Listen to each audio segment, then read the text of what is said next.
Hey everyone, my name is Veronica and today I'm doing the third and final part of my very overdue March book haul. Today I have books from a little trade-in store in my town, or in a neighboring town. I took in a couple books to them and I got like $18 worth of store credit. Yet I still ended up paying like $20 of my own money, and I don't know. There's another trade-in store a little bit farther away from me that's normally priced a little bit better, but they don't give you as much trade-in credit. They're worse about giving trade-in credit, but their prices are better. This place is better with trade-in credit, but their prices are higher, so it's kind of a lose-lose situation. Though I am getting them for cheaper, so I mean, I guess it's not lose-lose. I went into the store and I told myself, I said, if you see a book that you've read that you want, run far. And I went with a friend and I told her, I said, I'm only going to get books that I haven't read. And so I was doing good, and I picked up 2 books that I hadn't read that I wanted to read, and I was like, okay, I can actually just leave the store with this, though I was looking for another book.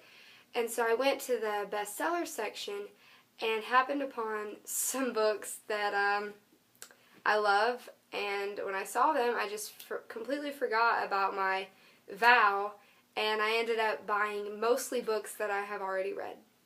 So I'm kind of a little frustrated with myself for that, but it's okay. It's okay, because they're all more adult books, so it's like they're timeless, and I can read them when I'm 80, so it's good enough. So, okay, that's a long intro. I will go ahead and I got 2 books that I haven't read, and I will go ahead and start off with those. The first one I got is Small Steps by Louis Sachar. I have no idea how to say his name, honestly.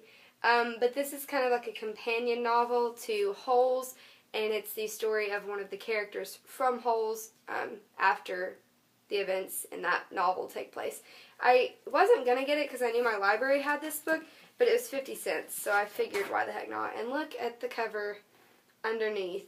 I think it's prettier underneath than it is with this thing on it. I mean, I like the little footprints, but I like this cover even better. But it's about Armpit and his neighbor, his disabled neighbor, and they're both recovering from things, and they're just taking the small steps to recovering from different traumatic events in their life. The next book is Specials by Scott Westerfeld, and this is the 3rd book in the Uglies series. The last one, the 4th one, Extras, is more of a companion than an actual kind of member of the series, so I do not plan to ever read it, so this one will be the final one for me. And now I have the whole trilogy, because that's what it is to me, just a trilogy. And I plan to read this shortly, hopefully. So like I said, the rest of these books I have already read. However, this first one is definitely one that I would be buying anyway, and I picked it up before I forgot about my vow. I said, I don't care, I have to have this one. And that is The Tales of Beetle the Bard by J.K. Rowling. And this is a book that is mentioned throughout the Harry Potter series, and after the 7th book came out, J.K. released this as kind of, I think it was one of her charity books that all the proceeds went to charity and stuff.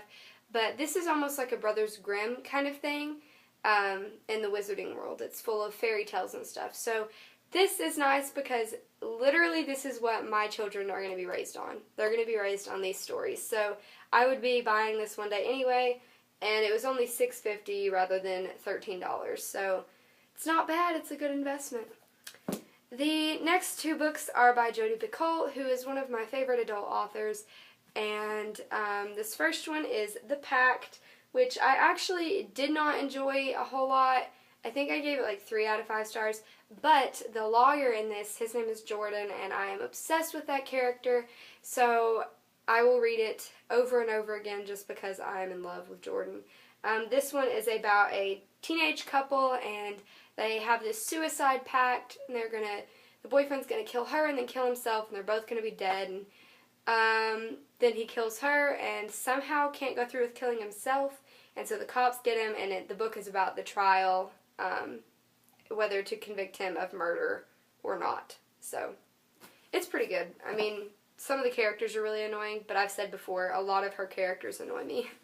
The next one is Handle with Care, which may actually be my favorite book by her. It's quite heartbreaking, but it's a really enjoyable and relatable read. Again, some of the characters in it annoy me. Actually, one of the characters in it annoys me. The mother annoys me to death.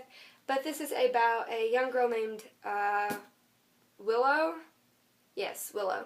And she has this rare disease where her bones are like super brittle and they break really easy. And so it's like really expensive taking care of her. So the mother files a lawsuit against her best friend, who also happened to be their doctor when she was pregnant. And it's a lawsuit saying that if you would have told me that there was a chance that my kid could have this disease, I would have aborted her. It was like medical malpractice. So, but it's another court book. It just follows the adventures through court, but it also follows their lives through this whole entire time, and it's really good. The next 4 books are all Nicholas Sparks books. He is one of my favorite authors of all time, and so I'm trying to extend my collection to have all of his books. I will try to do quick little synopsises of them, though I'm sure you've probably read or heard of most of these before. The first one is The Last Song, and this one is about a girl named Ronnie, and her real name's Veronica, like me, except I go with the nickname Ver, and she goes with the nickname Ronnie, which I absolutely despise, so please don't ever call me that. But she is kind of a rebellious teenager, and she goes to live with her dad for the summer, and there she meets a guy named Will, and they fall in love, and I really think that's it. Yeah, that's all I can really tell you. But it's a really good book. You've probably seen the movie. I mean, come on. Liam Hemsworth is in it. Liam and Miley are my OTP. The old Miley. Old Miley and Liam are my OTP, and it hurts. Okay. So I'm very happy that I didn't get the movie cover, because then I would cry a lot. The next one is Nights in Rodanthe, and I'm not sure why I bought this one, because I actually didn't like this book that much, but whatever, maybe I'll read it again 20 years down the road and enjoy it more. I don't know. It's based on an older couple, so maybe I need to be older to understand it, but it's this woman who has a friend who owns a hotel, and the friend is going to have to go out of town, and she says, you know, I've only got one customer coming in, so if you could just watch over the hotel while he's here, that'd be great. So she goes to watch the hotel, and then she ends up falling in love with the guy that is staying there. And yeah, that's what it's about. The next 2 books are a duology, and it's the only duology or any kind of series that Nicholas Sparks has ever published. And the first one is True Believer, and I don't really know what to say. It's about this guy named Jeremy, and he is a reporter in New York City, I believe, and he is just like, you know, very, very citified. He is not citified, that's not even a word. Suburbanized, or those aren't the suburbs. I don't know. He's a New Yorker, like what you think of when you think of Wall Street. Like, that's kind of him. And he goes to this tiny town in North Carolina. Obviously, it's Nicholas Sparks. And he meets this girl, and he falls in love with her, but she is just sassy as all get out, and she is not going to put up with him and his New York attitude. And they're just a really, really cute couple, and I absolutely love them, and it's a really sweet story. But this one is more about the beginnings of their friendship, eventually leading into a relationship. The next one is At First Sight, and I love this cover so much. It's different from the one that I had when I read it the first time. But this one is just a continuation of the relationship. I can't tell you anything about it because it would definitely majorly spoil True Believer. But I cried. I will tell you that. So those are all the books that I got. And I know this video is probably pretty long, but I was trying to do some good synopsises of these fabulous books because I actually know quite a bit about all of them because I've read almost all of them. I know. Gosh. I'm going to be broke one of these days. I'm going to be living on the streets, but hey, I'm going to have my books. That's all that matters, right? Thank you all for watching, and I'll see you next time. Bye.